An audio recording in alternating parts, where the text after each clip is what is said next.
The chance encounter. Samuel Teft had fled his family's farm in the south to the safety of Portsmouth. At the same time, the Jenks family had arrived in town with nothing but the clothes on their backs after their famous iron forge in Pawtucket was burned by warriors. The Jenks family is one of grit, fire, and the very first sparks of American industry. While Samuel Teft's family were pioneers of the land, the Jenks family were the pioneers of the machine. Elizabeth's father, Joseph Jenks Jr., was the man who literally put Pawtucket on the map.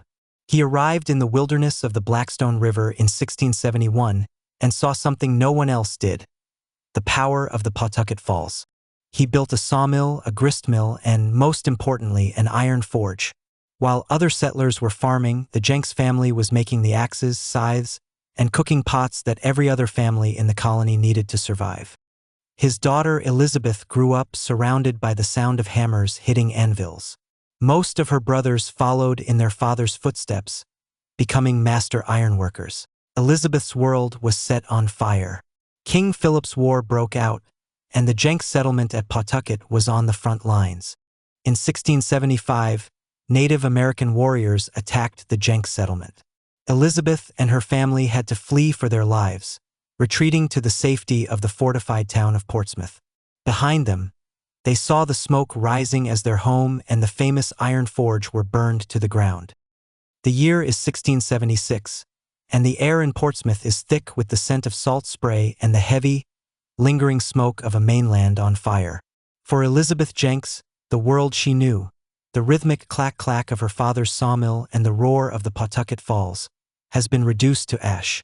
Her family has arrived on Aquidneck Island with little more than the iron tools they could carry, joining a sea of refugees seeking the safety of the island's shores. Portsmouth is crowded. Every barn and spare room is filled with families fleeing King Philip's War. It is here, near the center of town, that Elizabeth first sees Samuel Teft. The Tefts are not refugees here. They are at home.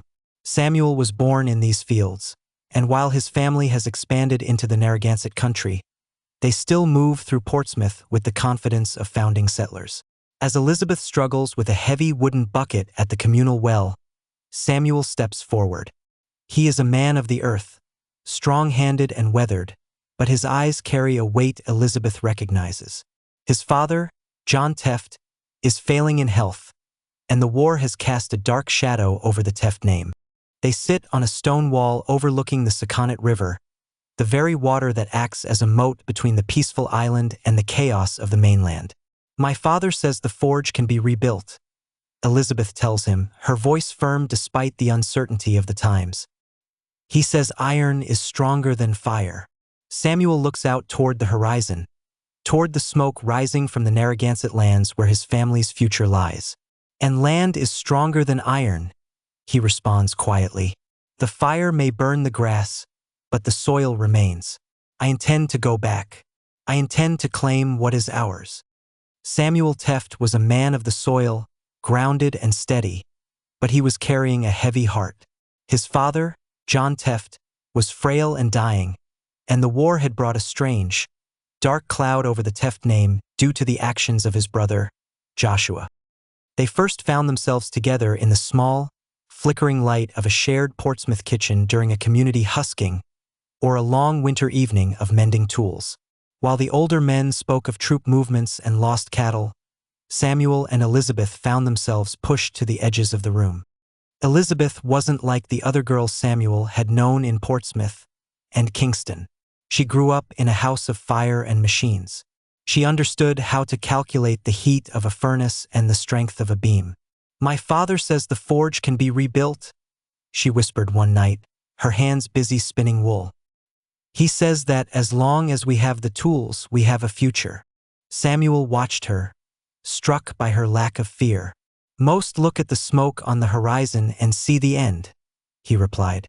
"You look at it and see a place to build a new foundation." In that moment, Samuel didn't just see a potential wife. He saw a partner.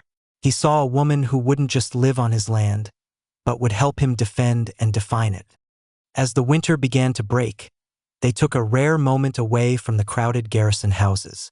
They walked down toward the Sakonnet River, looking across the water toward the mainland, the wild, dangerous Narragansett country that Samuel considered his true home. Samuel realized he wanted to be the island for Elizabeth, a place of safety after her family had lost everything. Elizabeth looked at Samuel's vast inheritance of land not as a burden, but as a blank map. She began to talk about where a mill could sit on the river and how the timber could be cleared. Their love was forged in the realization that they were both rebuilders. Samuel brought the deep, quiet strength of the Portsmouth earth, and Elizabeth brought the sharp, bright intellect of the Pawtucket ironworkers. By the time the spring thaw arrived and the news came that the war was finally winding down, they didn't need to say much. The courtship was over because the partnership had already begun. When Samuel finally asked her to go back across the water with him to Kingstown, he wasn't just asking her to be a bride. He was asking her to help him start a dynasty from the ashes. Samuel retrieved his mother's journal from her wooden hope chest and softly kissed her brow. In the salt-spun air of Portsmouth shore, two paths converged through the smoke of war. The forge at the falls was a blackened ghost. As the Jenks sought peace on the island coast, she was the daughter of iron and flame, with a mind as sharp as her father's name. He was the son of the Portsmouth silt, on whose steady shoulders a dream was built.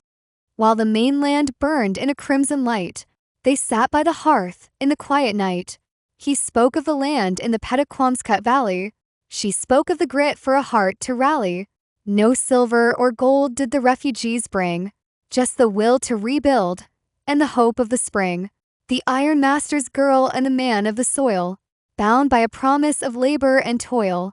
From the ashes of Pawtucket, they turned to the west, to the Kingstown woods where the herons nest.